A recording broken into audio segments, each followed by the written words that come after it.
Well, let me offer you a very warm welcome, everybody. Welcome to those people who are joining us live, and welcome if you're watching this video after the event. This is the last of the 4 seminars this semester in the Social Contract Research Network series, and it is my very particular delight to be able to welcome our distinguished speaker for this particular seminar, Professor John Protevi, Phyllis M. Taylor Professor of French Studies at Louisiana State University.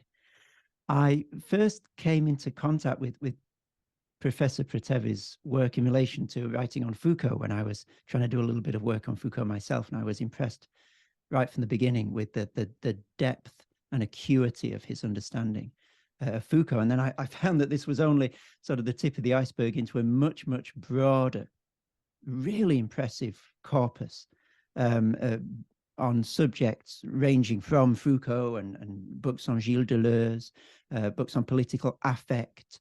Professor Protevi has written on human nature, the problem of the breakdown of states and the limits of states, and on and on. It's a really wide-ranging corpus in modern political thought that I would highly recommend to anyone who's listening to this recording. The topic today, however, is one that is really quite specifically germane to the concerns of this seminar. And the topic, the title for today, is Slavery and the Social Contract. So please would you join me in welcoming Professor John Protevi.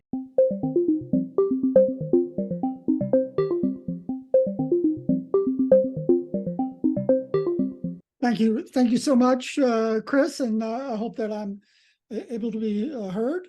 I have a tendency to speak very fast in an American accent, or more precisely a Philadelphia accent. So if I get too excited, you can please raise your hand. So a little preamble. I'm not an expert in early modern philosophy. However, I dearly love teaching the courses on it that I've been assigned, and I developed an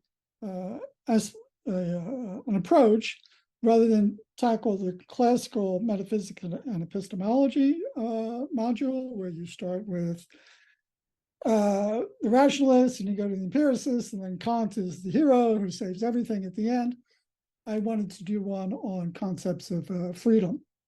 And so then as its counterpart, it's always been what is defined against it as slavery. So today we'll just talk about 3 of the canonical figures, Hobbes, Locke, and Rousseau. But I will try to reserve time at the end to talk about a new topic of concern for me, which is marinage, or flight by enslaved people from the, I've mostly looked at it in the transatlantic, in the modern Atlantic system, but if you follow someone like James C. Scott and his works on Southeast Asia, it's really as close to a universal practice as you're going to get. The state comes down, wants you to work in the fields, and people run away if they can get to the hills. So, but our discussion will be on New World marinage from the plantation economies. Okay, so let me share the screen, and I will, I guess that's me, desktop number 1.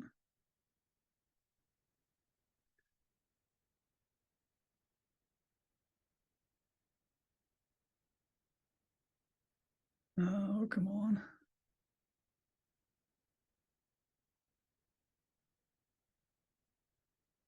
Sorry, I thought I had this set up. It won't take a minute.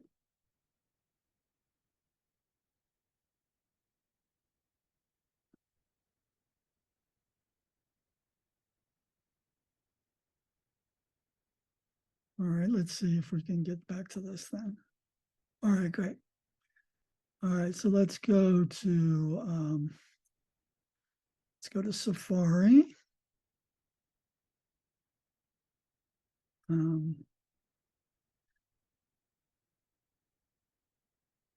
so far. Good. All right. So if we go to the top of my Twitter feed, I have a Google Drive, and so this is the pinned tweet, so you can always get to it. So top of the in Twitter, my pinned tweet. So if we go there, then you'll see a bunch of stuff that's open access, and we'll particularly move down here to HMP, the History of Modern Philosophy class.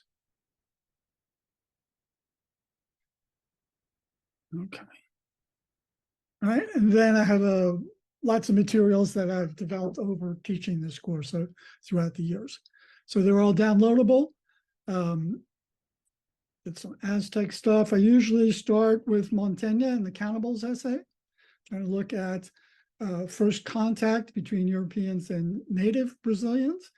But a good friend of mine, Madeline Doby, has a very nice remark where she says what that leaves out is the Africans. So Brazilian culture is tripartite, but Montaigne doesn't actually talk about Africans. So, but anyway, it's a great start to the class. It's a great essay, and then I do a little bit of Descartes. You can't deprive the students of the proof for the existence of God, and then we start in with Hobbes.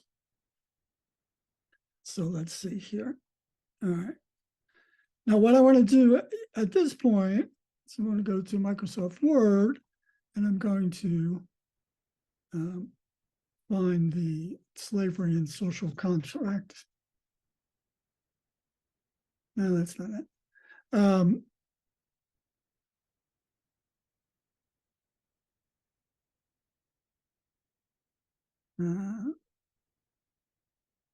There it is.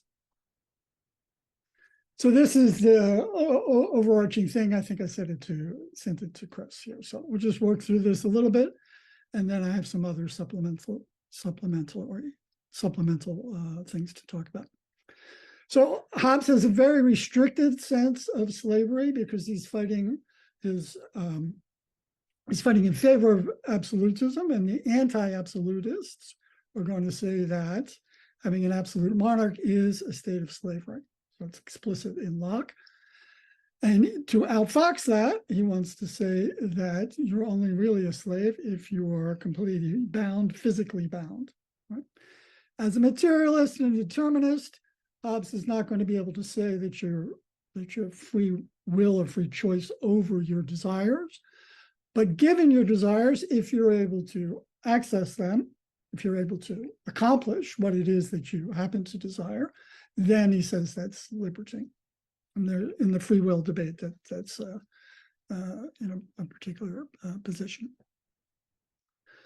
So in the during Hobbes establishes the right of sovereignty via conquest. It's one of them, and if you do stop fighting during that time, that is, he considers that a legitimate acceptance of sovereignty on the part of the victor. So you're politically a subject at that time, or economically, if you sign a contract with someone, then you're a servant. So that is for Hobbes, though, there are certain inalienable rights. So you cannot give away your right to self-defense. So you can always fight the king's men if they show up. Good luck to you, but you can do it. You have a right to do it. It's not that you can do it empirically, but you have a right to do it, he says. And so the triggers for that right of self-defense are imprisonment, like physical constraint, death, the threat of death.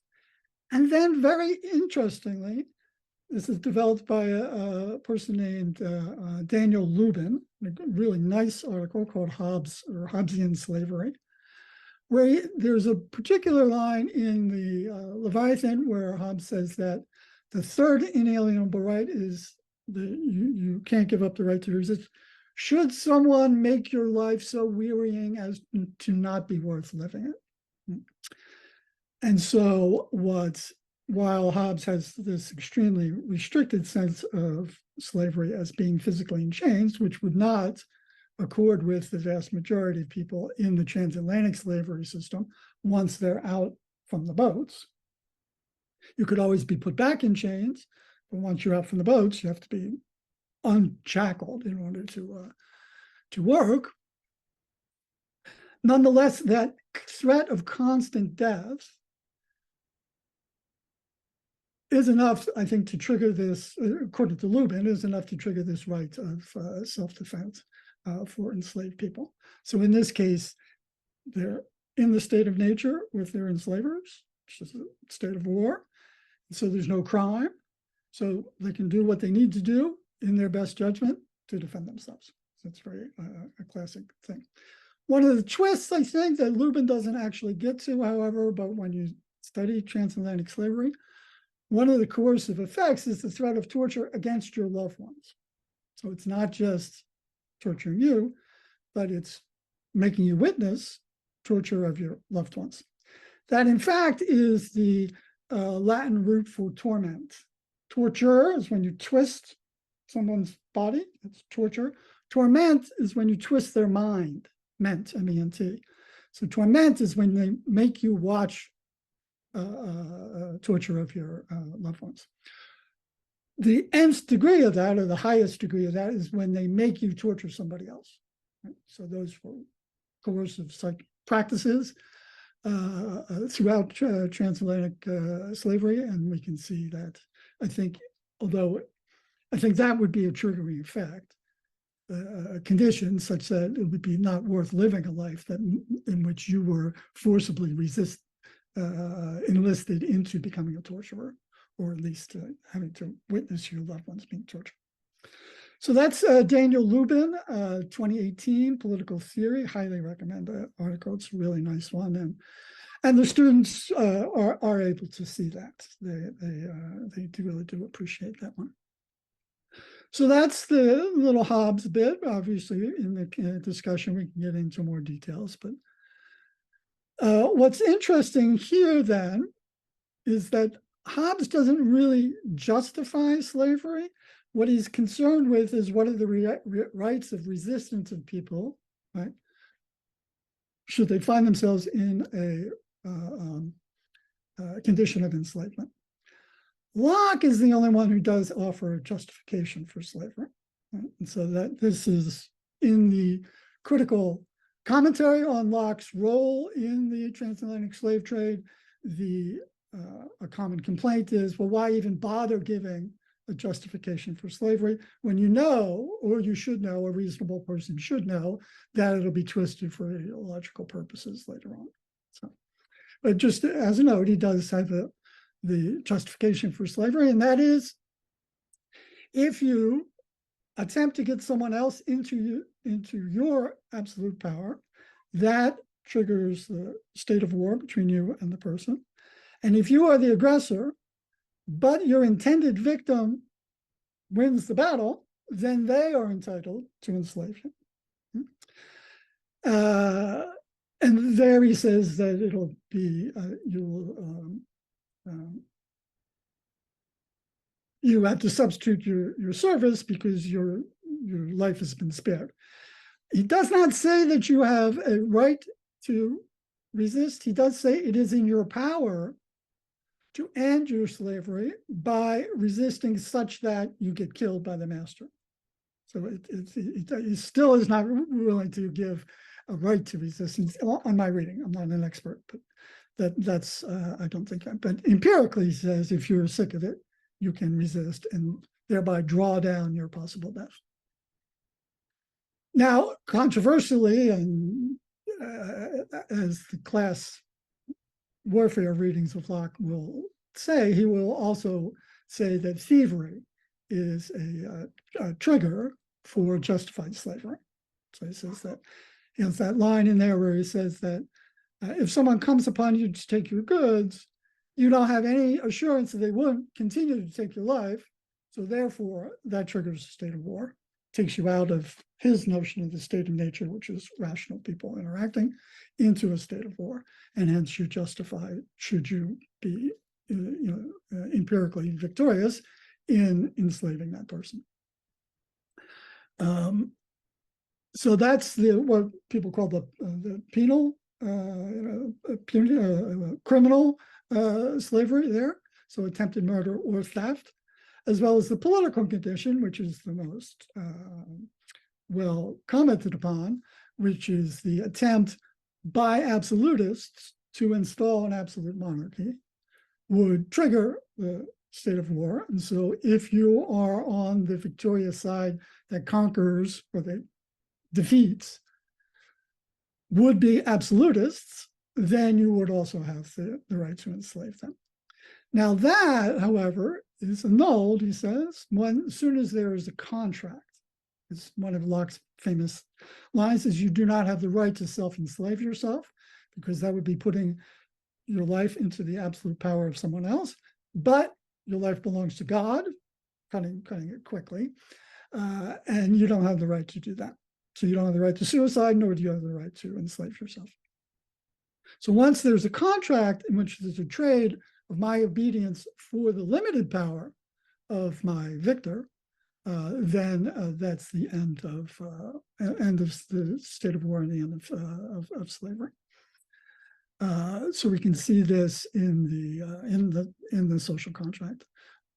In Locke's version, when it comes to the sovereign has to accept limitations, he has to be published laws and separation of powers, all that stuff that we know about. Okay. So Rousseau then is firmly against any notion of justified slavery. It says it's contradiction in terms. So he's going to first attack the notion of the right of conquest. So modeling the relation of a sovereign to the people as that of the master and slave is incoherent, since you're renouncing your dignity as a man, the rights of humanity, even its duties. Right? So what you do see is that some people will make an empirical judgment, a prudential judgment, that faced with overwhelming power, they will acquiesce for the time being, feigning obedience or obeying. But this does not convey a right on the victor. It's just a prudential judgment on the part of the vanquished. He then goes through a nice piece about POWs. So in classical justifications of slavery, and this picks up with Locke, the prisoner of war is one avenue towards justified slavery, because you've attempted to attack me, you've been defeated. He wants to say, Rousseau wants to say that doesn't hold, actually, because insofar as wars are between states, right? Once you're taken as a prisoner of war, right, you're no longer a soldier, you're just a man. And a man can't be enslaved in that sense. He can't be justifiably enslaved. He can be empirically coerced and threatened. Then Rousseau also has a very strong statement of the rights of resistance, as we see here. Far from the victor having acquired legitimate authority, state of war subsists between them just as before. There's no morality in the state of war. Hence, the right of slavery is null, not simply because it is illegitimate, because it is absurd and meaningless. These words, slavery and right, are contradictory. Right? So those are the overarching three main folks. So I have a little thing here we could go back to review on Hobbes, and this is in my Google Drive. You can find that. The title is The Comparison. And I think this is interesting thing. So I'm comparing contemporary understandings as I see it to Hobbesian understandings. So do you have a right to resist by violence? Attempts on your life. See, self-defense says if the cops can't get there in time, you have a rational fear of being rational fear for your life. You respond in a proportionate manner, so on and so forth. There's quite a wide understanding of self-defense. Now, that is gamified in the United States with all these things called stand your ground laws. It used to be canonically you had a duty to retreat in a public confrontation. You do not have a duty to retreat in your own home, which is called the castle doctrine. Stand your ground laws take the duty to retreat away from the public space. And so this was analyzed in the Trayvon Martin case, and I'm sure in other countries around the world there are. I don't know if the stand your ground laws are there, but that was a particularly one. So you do have a right to private self-defense, I think. Do you have the right to resist by people rebelling against an unjust government? As the classic topos in Hobbesian studies, because he's always going to say that, but that's a private judgment.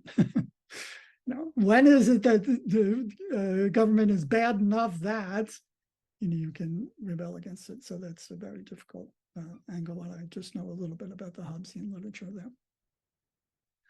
Controversially, against threats to subjugate, can you preempt a threat that rationally would? So there has to be all sorts of measures I have to be talking about. But Hobbes would say that subject to right of conquest, right, you only retain your right to self-defense if your life is threatened. Again, you can fight the king's men. If you're in chains, or then the third one, the unlivable life threat, which really does, which gets you back to, I think, private judgment as well. So for employees, right, you retain your right as a citizen in self-defense, but it does not seem to be, at least in my reading, that you have a right to sabotage. You can sabotage and steal and do whatever you think you can get away with, but you don't really have a right to it. Similarly, for a servant, that is someone under economic contract for Hobbes, it's only these three will trigger it. We have the slavery in chains notion, and then we have the under constant threat. So this is a little schema I drew up for that. All right, I think that's been about 15, 20 minutes, Chris? Yep, that's right, John. Okay, good. Let's keep this in abeyance. We can always come back to it, but let's go look at some of this new research I've done on marinage. So if we go to Safari, go here to research materials and go to current research papers, this multiplicity of marinage. Now, this is from a Deleuze and Guattari perspective, but we don't really need to get into the details of that. It's kind of a mashup of James C. Scott, who's been an important thinker for me in the last several years, with Deleuze and Guattari. What I do want to come up with, talk about, is a concept by Deleuze and Guattari that they call a regime of violence.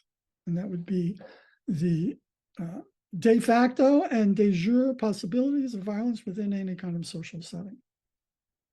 Each social machine, as they would put it, would have its own regime of violence. So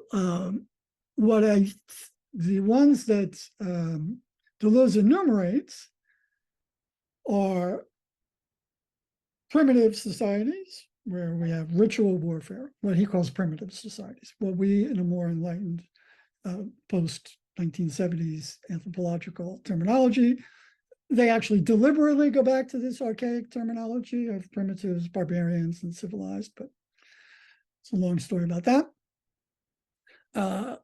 But the when and how intergroup warfare or raiding for prestige or for conquest is allowed in primitive societies is going to differ from what other forms that they're going to call the war machine, which are the nomads who are against states.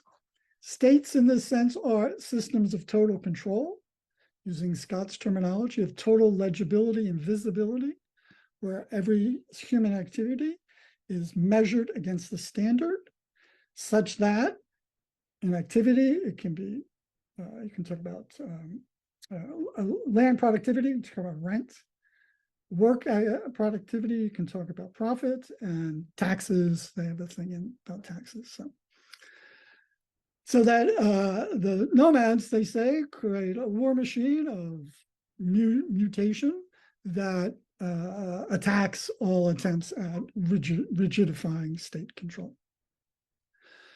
The state has a regime of violence that they're going to assimilate to Marx's notion of primitive accumulation, and is that violence which establishes the right to use that violence against resistance to the appropriating activities of the state. So I'll repeat that.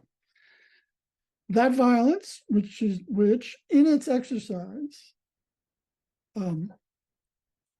establishes the right to use it against resistance to the appropriate activities of the state, such that the state of nature becomes one of war, and the state is that which stops it, or the jailers, create crime as that which they fight against. But it's the state that creates crime, and you're able to use its police force against it. I don't think that holds for slavery, though. Or it might hold for slavery, and it does not really hold for marinage. So that's what I want to try to talk about here.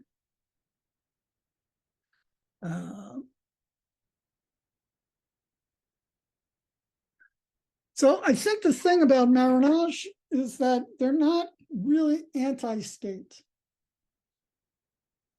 Maroons are attempting to free themselves from the plantations and establish an autonomous zone. I'm going to use that specifically and knowingly. And the geographical components of that of marinage are extremely important. It would go something like this. The classical places to find it would be hills. So literally, run for the hills, as Scott says, is just as old as there have been states and enforced labor. People have tried to run for the hills. Swamps. There's a lot of swampland in the United States in which you have, and littoral spaces or beaches, coves, caves, that kind of thing. On those spaces, there's a very interesting connection between maroons and piracy as well, and that would be something to think about. But those different spaces have the following characteristics. They have to be close enough to the plantation economy such that enslaved people can run away and find them, and yet difficult enough for the pursuing state troops, or that it would be it would cost economically more than the value of the enslaved people that you would get back, and or that you can inflict damages on the pursuing state troops such that they would not have enough force once they got there to do it. So hence maroon space, a very classic example of this is the cockpit territory in Jamaica. And it was modified as well for fortifications, for outlooks, for booby traps, all sorts of ways that you wanted to increase the cost of state pursuit while still allowing enslaved peoples to reach it. Once you're there, then the maroons have this autonomous zone from which they can interact with states. That's why I don't think they're nomads who want to destroy states. They interact with them using their mode of violence, which tends to be raiding, trade, not trade isn't a mode of violence, but trade, and war. So the war can be settled by treaty, a number of historical incidents of treaties between Maroon people and colonizers in the New World. And trade and raid start to blend in a little bit as soon as you get tribute involved. So people can raid the plantations, impose a cost on the plantation owners who may come to see that it's in their interests to pay off ahead of time in a kind of protection racket. Right? They'll pay tribute to them. The people caught in the middle are the productive primary producers, right, who either get taxed by the state or who get raided by the Maroons. Right? But it's very important to recognize that as a state of war between the enslaved people and the colonizers, this is not, it's only crime to raid a plantation from the perspective of the state, who does not recognize the enslaved people as part of the social contract. The social contract in the plantation system is between the planters and the home government. So that's what I tried to do in some of these papers here. There's some distinctions between small marronage, petit marronage, and grande marronage. There's a number of really interesting and important things.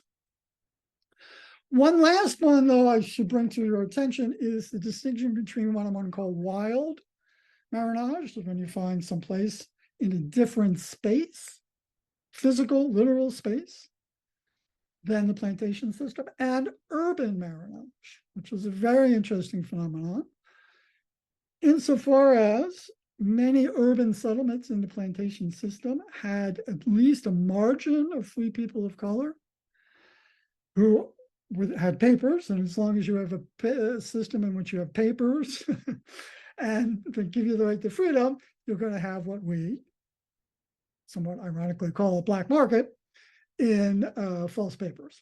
Right? So there's going to be ways that tended to be, the sociologists say that tended to be people who had been second or third generation enslaved people on the islands, because they knew the languages of the settlers and they knew the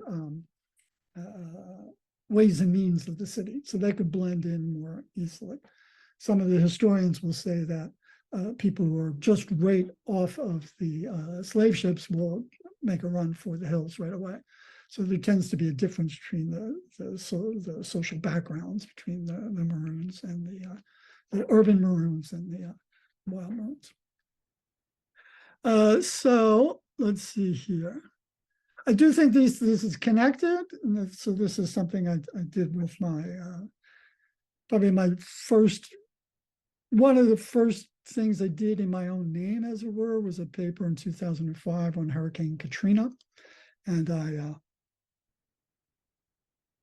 wanted to look at the kind of geographical, meteorological elements, both the overpowering power of the hurricane itself and its connection to global warming, but also the degradation of the ecological conditions along the coast of Louisiana, which increased the power of hurricanes, as well as the long-standing ocean and wind currents, which allowed the Atlantic Passage in the first place. I tried to tie it together. It's a bit of a tour de force, but I think it worked by saying it's all about the sun, because the sun is what unevenly heats the surface of the earth, creating the wind and ocean currents. But it's also that which produces the solar energy, which produces the carbohydrates in the sugar plants, which is then biousable. So what a sugar plant does, it takes solar energy and makes it biousable for us. You can make it a little more complicated and talk about animals being higher up the food chain, but at least in terms of energy, then that's the way it is. So I think there's a lot of interesting connections here to these geological, Anthropocene things. I really do love Donna Haraway's notion of the plantation Ocene, which is something that she's recently come up with. She looks a lot at palm oil plantations as a highly ecologically destructive practice in Southeast Asia nowadays. But depending how far back you can take it, you could look at the plantation Ocene. In these kind of connections. And then I think marronage is connected to other forms of resistance by enslaved people. Rebellions on the ships, suicides, infanticides, killings, revolts, revolutions. So reading the revolutions in Saint-Domingue, which end up as the Haitian Republic. There's a wide range of resistance practices there. All right, so the last little bit then, and we can open up to discussion then, I think. I have the bit about regimes of violence here. I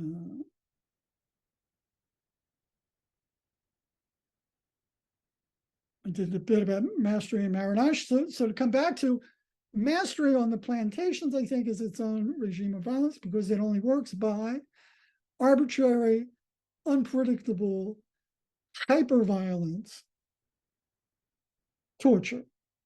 One of the things I found when I realized it, I kind of saw something about the way we think about things in the United States. It's very rare to talk, it was very rare to talk about torture by masters of enslaved people. Mostly they talk about punishment. And they use that term, and punishment entails something that the enslaved person did wrong.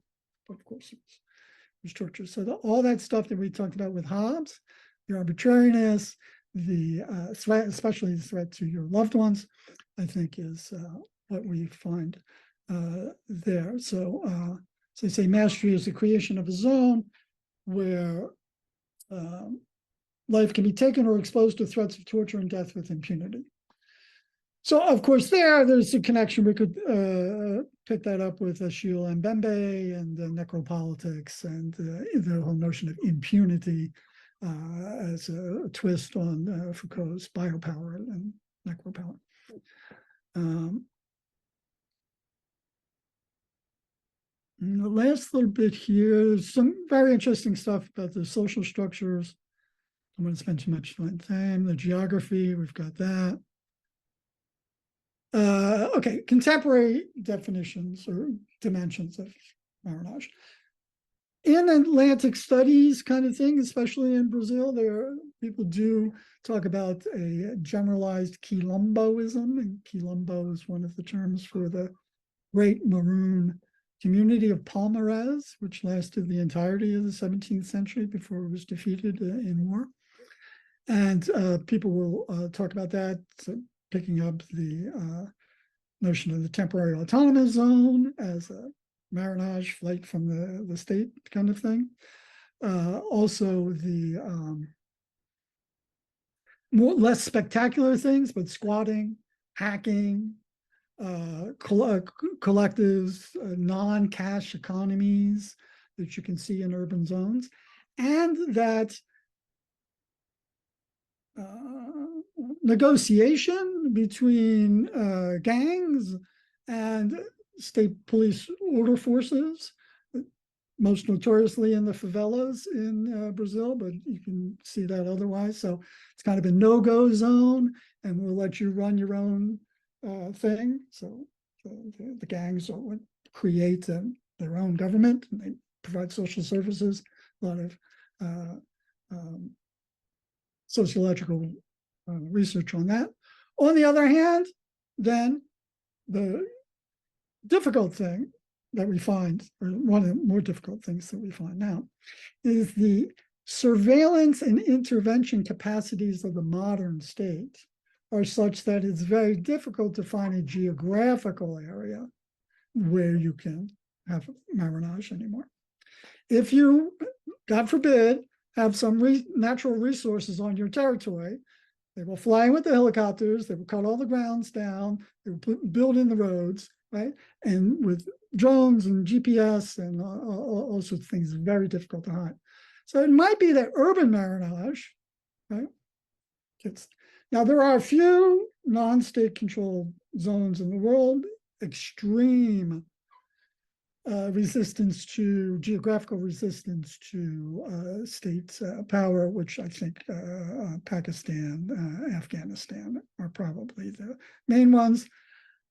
Coast of Somalia with the piracy and the failed government, failed states idea might be another one. So there's a kind of shift of how you can hide. So it might be that urban marronage, hacking, squatting, going off the grid might be a more effective place for it than actually finding a place on the earth that a drone can't spot you on, which is basically nowhere, unless you're in a cave in Afghanistan. And even then. Okay, I think that's probably 30 to 40 minutes. I'm sorry, after COVID, I've lost all kind of sense of time in my presentations. So I think this was a good.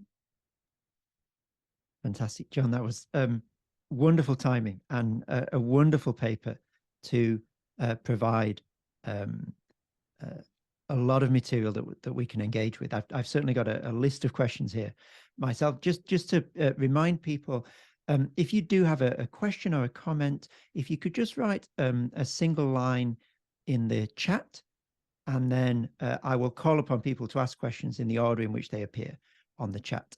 And that way there's no sort of trying to jump in where there's a break in the conversation, and everybody can get to have their question.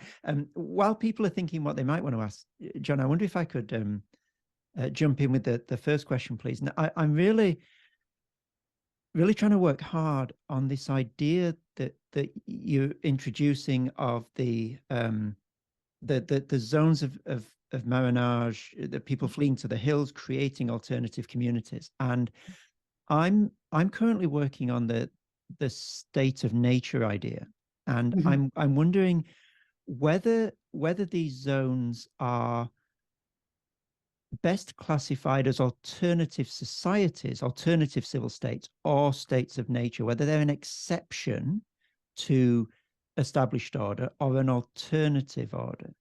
And I'm also wondering how you would see these zones of marronage within colonial context relating to the other examples that you mentioned. You know, people have talked about the Paris Commune as being in a state of nature, for example. People talk recently, you know, you've written about, I think, Timothy Gartnash's article where he talked about the post-Katrina situation as being a state of nature. And I'm just wondering to what extent the autonomous zones that have sprung up in certain contexts, mainly in the US recently, can be seen as being in this same sort of lineage as these zones of marronage, or whether that's actually a false comparison to draw.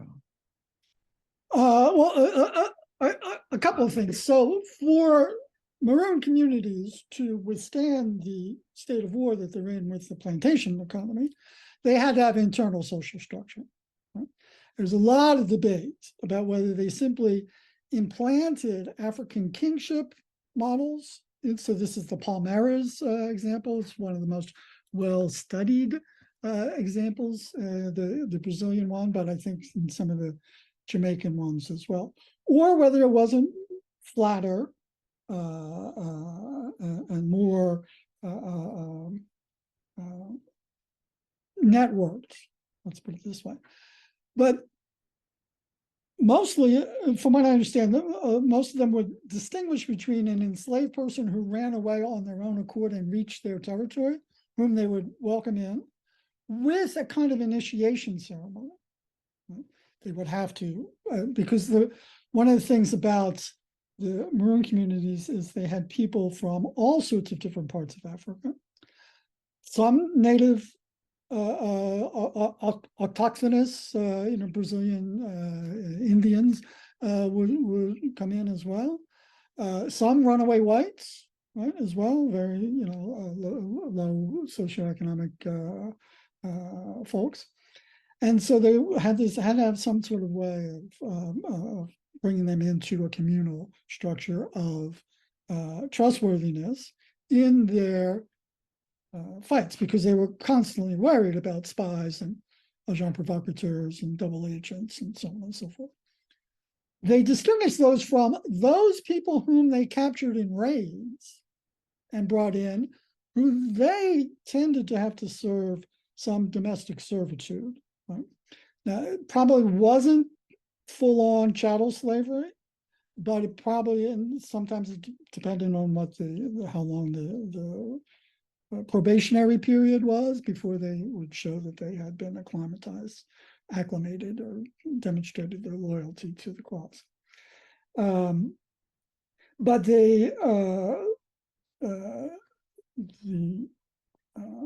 you could get, especially in military and disciplinary institutions, summary executions of people by the Maroons who they suspected of being untrustworthy. So there's a definite social structure, a lot of debate about whether that was how hierarchical, how flat, what its relationship to, was it African, was it Creolized? There's a lot of debates around that. So it would not be a state of nature in the sense that there was no internal social structure. It wasn't anarchy in the state sense of anarchy of everybody running around. Was it anarchic in the fancy continental philosophy sense of not having a center? So relative autonomy that's negotiated among the small groups. There's a lot of debate. There are lots of ranges of people. Some people are very strict of saying, I think they're kind of state-centered folks who say, no, Palmares was a kingdom, right? There was a ruler, he had capital punishment. You can't get away from that kind of thing. Right? And others who would say, no, it was more autonomous. Now, the next question, the other question then about the relationship, is it just homonymic between autonomous zones, which I picked? I mean, there were a number of different places, names in different colonies. So Quilombo was one, and there was another one in Brazil. There was read mostly about it, but there's all sorts of things in Guyana, in Suriname, in Jamaica, in the United States, quite a lot of marinage stuff. They didn't tend to, there was a much smaller scale. You don't tend to have small raids. You would have like hero, outlaw Robin Hood hero types, right? That kind of thing. I don't think they ever really established a big community other than in the Everglades, in which, in playing off the Spanish, French, and English against each other in connection with the Seminoles and escaped Africans, you have the famous Black Seminoles. So there's a lot of, so that's really a historical detail that you need to work out. Now, I'm not a scholar of the temporary autonomous zone stuff. I mean, I do know, famously with Occupy, there was all debates about, who's your spokesperson, what's your platform, and that was weaponized by, double agents who would go in and purposely gum up the consensus. So there definitely are tactical sheets handed out by the FBI on how to gum up a flat level protest organization. So ask another question, keep asking questions. So if you have consensus as your model using the Quaker thing, everybody has to agree, and you can stop that. If you go to vote, then you're just replicating the state. You're just going to have representatives and voting, stuff like that. So that's the real problem between pre-formationist political philosophy, be the change that you want to be, versus that. So one of the nicest books I know, one of the few books I know on that, is by a guy named Rodrigo Nunez, who is moving to England to take up a job in the Essex Business School. Northern Europe has that kind of radical business school stuff. The Stockholm and Copenhagen ones are the examples. But his book is called Neither Horizontal Nor Vertical. And he exactly attacks that sort of horizontalist critique of the party structure. Well, if you're just going to have people telling us what to do, I might as well just stay and vote. Versus the other folks who say, if you don't have any internal discipline, you're going to get bogged down by the double agents sent by the state. And so he tries to trace a diagonal or transversal between that neither horizontal nor vertical. Wonderful, thank you. Thank you very much indeed. I just have one more question of my own, if I could. Going back to the beginning of the paper when you were dealing with Hobbes, and I think you raised the very important point about the strange definition of slavery that he has, and this idea of freedom as non-interference, that providing I am not physically in chains, then I am free. And he has some pretty extreme examples of what that might entail. You know, if I have a gun to my head, I am still free because I can choose to be shot rather than do whatever is being asked of me, and so forth. I was thinking about that in relation to this famous quote from Carl Schmitt, that sovereign is he who decides the state of exception. Mm-hmm. And in a sense, it's all won and lost in that moment of definition and that moment of decree. And I was wondering the extent to which we might say that for someone like Hobbes, if not sovereign, then at least determinatively powerful, is the one who gets to decide what counts as slavery.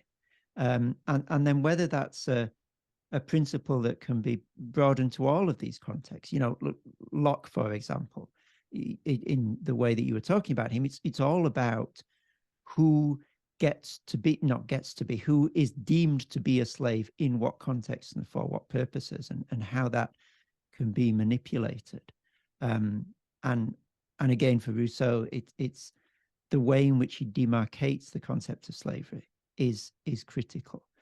And I wondered if you had any reflections on the power dynamics that are at play, and also what's at stake in this idea of who gets to say what slavery is in different contexts.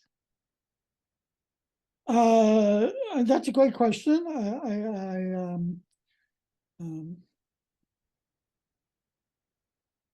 As I think I mentioned, there's a lot of debates in a number of situations, you know, about Hobbes, about what triggers the right of, is there a right of rebellion in Hobbes? It would have to be a sovereign who is so consistently failing at providing security that you're back in the state of nature, because what you trade with the sovereign is your obedience for security. Well, if they're not providing security, then so that's tangential, I think, to your notion. It'd be kind of turn it around. Who decides what security is? For Locke, yeah, there was a lot of a lot of criticism of him for having put up the very idea of a justified slavery, knowing his job as the secretary for the governors of the colony of South Carolina, whose constitution reads every free man will have absolute power over his Negro slaves. And, you know, did he write that? Did he write it of his own accord? Is it just the secretary, amanuensis for the powerful guys? You know, there's books and books and books about that. I tend not to think that that's that interesting a question about the personal guilt of the man who's dead. how were his arguments, especially about the superiority of agriculture over hunting and gathering, were used as justification for appropriation, such that if you attempted to resist, and it's not enslavement, but native people, if they attempted to resist the transformation of their land into farmland, was that not itself a crime against humanity, as it were? Because Locke is so big on the super productivity of agriculture, such that a day laborer in England is better fed, clothed, and housed than a king in America. Which is empirically false, obviously, but that there's also questions about that. Who gets to decide who is a criminal and who's a thief? And you're stealing from the potential to feed all of humanity. You could run some kind of line like that, I think. Then on Rousseau, there is some interesting stuff in the, because there's a lot of bit of accusations of hypocrisy by the French Enlightenment folks, because you have all this stuff about rights of man, usual social contract and everything like that, and you're, as Voltaire said, the price of the sugar in your tea is this guy with his leg cut off. So there are lots of essays in that. Now, there is a particular couple notes in the second discourse on inequality, the discourse on inequality, of Maroons running away from Christianity and from the settler colonization, who don't come back. Or even there's also the example of the white kid who is kidnapped, grows up native, is brought back, but can't stand it and runs away again as soon as he can. So there are ways in which that kind of negotiation about what's acceptable freedom, like our freedom is enslavement to them. Having to live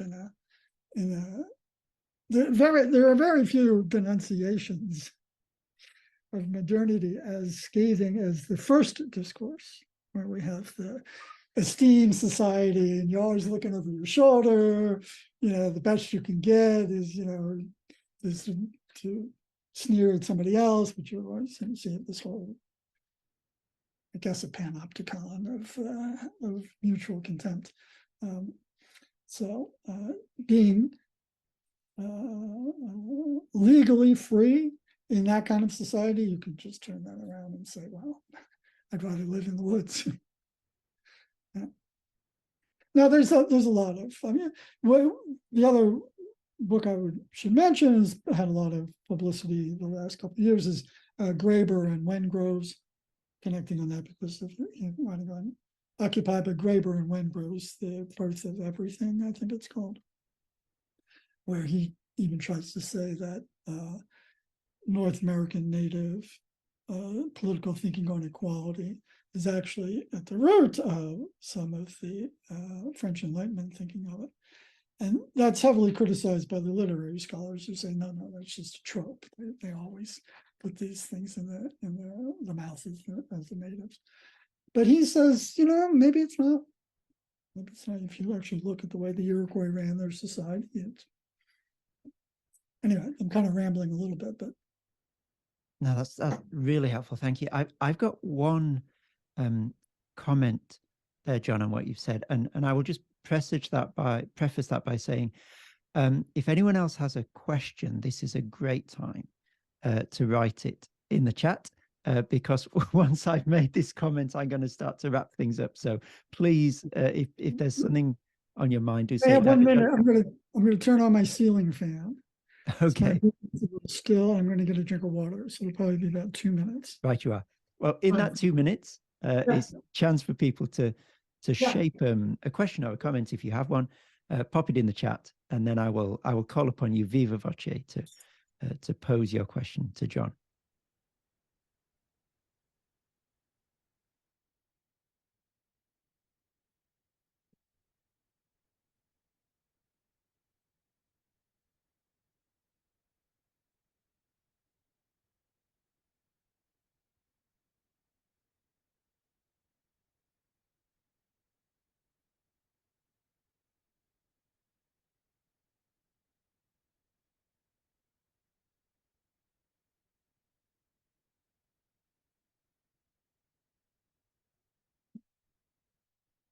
Okay, thanks. I keep my door closed for Zoom calls because my cats are very desirous of my attention.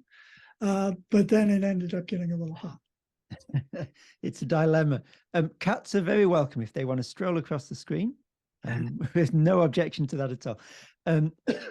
John, my comment in relation to what you've just said is, as well as agreeing with the analysis that you've given, it helps me to rephrase the question that I asked originally. So I was asking, who gets to decide who's a slave? I wonder if a better question that gets to the heart of these debates a little more would be, who gets to say whether civil society is preferable over the state of nature? So you were referring to this idea that sometimes in the literature is called the Lockean proviso, which is that, in almost all contexts, one would prefer to be in civil society. The day laborer in Europe is better off than the king of an American nation and so forth. And there's a sense in which the answer to that question gets to the heart of, I think, a lot of the contemporary culture wars as well, because you've got, on one side, you've got people like Steven Pinker saying that the Western society is so clearly in advance over other forms of living together, that it needs protecting and cultivating, it needs propagating and spreading. You've got other thinkers who take a more sort of Rousseauian view and question, James Scott, obviously, in Against the Grain that you were referring to earlier, would do this and say, well, it's really not as clear cut as that, and civil society isn't necessarily doesn't make you healthier, doesn't make you happier. And there's lots of statistics that he and others use to back that up. Rutger Bregman would be another thinker who does that. And then you've got a third group of people, and Graeber and Wengrow will be in this third group, who try to destabilize the whole state of nature idea, regardless of whether it's Hobbesian or Rousseauian. So, Pinker would be a Hobbesian, and Scott and others would be broadly Rousseauian. And then Graeber and Wengrow come in and say, well, plague on both your houses. The whole idea of a linear transition, and there's a bit of this in Scott as well, of a linear transition from a state of nature to civil society is fundamentally flawed as a structure in which to understand societies. And therefore the question that's at stake in there is that who gets to say what form of society is preferable, whether, of course, we would all want to be in a civil society if we had the choice, or, as the examples that Rousseau cites and that you were referring to suggest, people who have experienced both, in the great majority of cases, prefer the non-European society. So those who have the authority, in a sense, to pronounce on this, who have experienced both societies, tend not to like European society. And in my own work on this, that's emerging as one of the key questions: who gets to say which of these is preferable? And it's a way of sort of getting to the heart of a lot of these debates. I'm delighted to say that Tzu-Yung Guan has a question that I will invite you, please, if you would, to turn on your microphone and ask your question directly to John. Thank you. Yes. Am I audible? You are. Yes. Thank you. Please do go ahead. Oh, such a privilege to be here.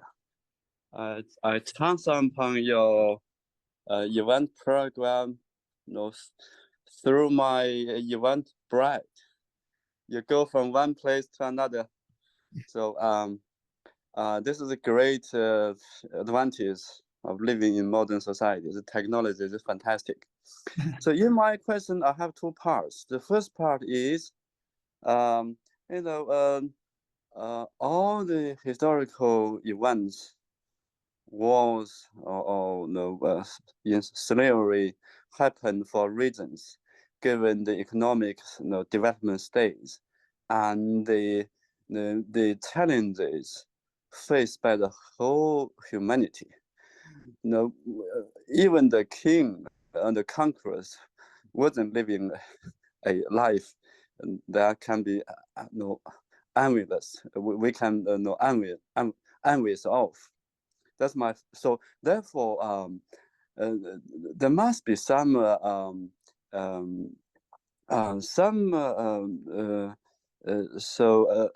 we got to give some respect to historical justification. To use modern standards, just to probably it's not fair from the holistic view, and obviously a lot of cruel stuff going on in the past. My second question is, say in the current ongoing war between Russia and Ukraine, on one part, you have a lot of well-renowned scholars speaking for Russians' concern for sovereignty or security concern, given the NATO versus the NATO alliance versus Russia, the democratic West versus the authoritarian places, countries. On the other side, the Ukraine certainly should have the freedom to choose who to ally with, what kind of future the country want to build. Yet, where to strike the balance? How we can have a compromise so peace can be reachable, and compromise may be the best way forward for at least the ordinary people, including the soldiers on both sides. If the war continue like this, and it's the predictable result will be mutual destruction. More firepower, more weapons aid to Ukraine means probably more resistance and more counter-attack from Russia. And who's going to suffer? And what the future going to hold?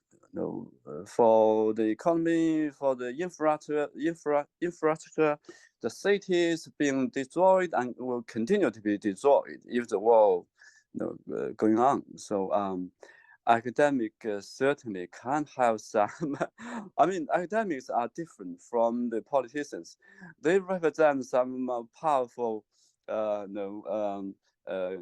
constituents in the form of so-called industrial military complex, or some ideological camps.